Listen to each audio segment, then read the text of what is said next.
अयोध्या मिल्कीपुर में योगी आदित्यनाथ दिया तोहफा 1005 करोड़ रुपए की 83 परियोजनाओं का लोकार्पण किया।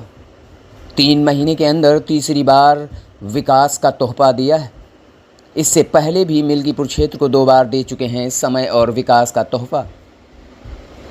मुख्यमंत्री ने संबोधित करते हुए जनता को क्या कुछ कहा, आइए देखते हैं हमारे संवाददाता दल बहादुर पांडे के साथ। समाजवादी पार्टी के भूमाफिया और गुंडा ने जो जमीनें कब्जा की थी, 64,000 हेक्टेयर लैंड को इनके कब्जे से मुक्त कराया। तो जब गुर्गों से आप जमीन कब्जा मुक्त कराएंगे तो सरगना को तो परेशानी होगी ही होगी। और सरगना आज इसीलिए बार बार बोलता है कि अयोध्या में जमीन घोटाला हुआ है। मैं उनको बताना चाहता हूं, अयोध्या में जमीन घोटाला नहीं हुआ है। 1700 करोड़ रुपए के लिए अयोध्या में जमीन का यहां पे मुआवजा बांटा गया। 1700 करोड़ रुपए केवल यहां के किसानों को मुआवजा बांटा गया है। अयोध्या के अंदर हमारी सरकार ने बांटा है। अयोध्या का दीपोत्सव, अयोध्या के मंदिरों में, अयोध्या के घाटों में जब दीप जलते हैं तो परेशानी 2 लोगों को होती है, एक सपा मुखिया को और दूसरा पाकिस्तान को। इन्हीं 2 लोगों को परेशानी होती है,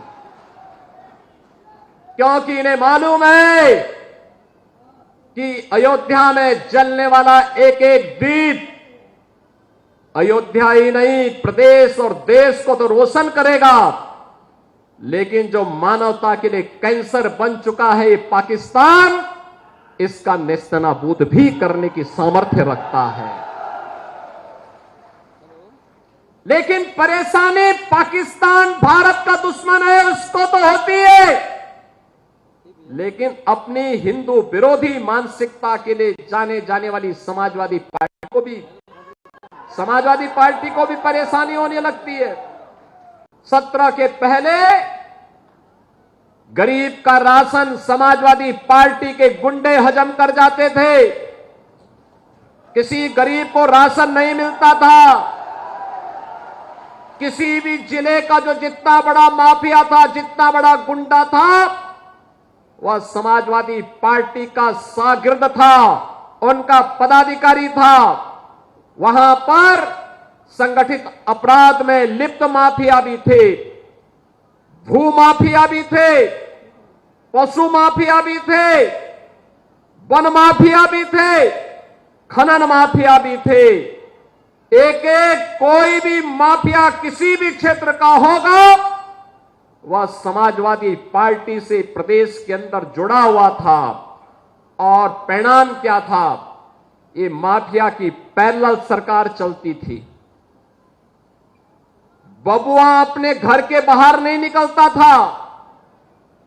बबुआ 12 बजे सो के उठता था और प्रदेश की जनता पिसती थी।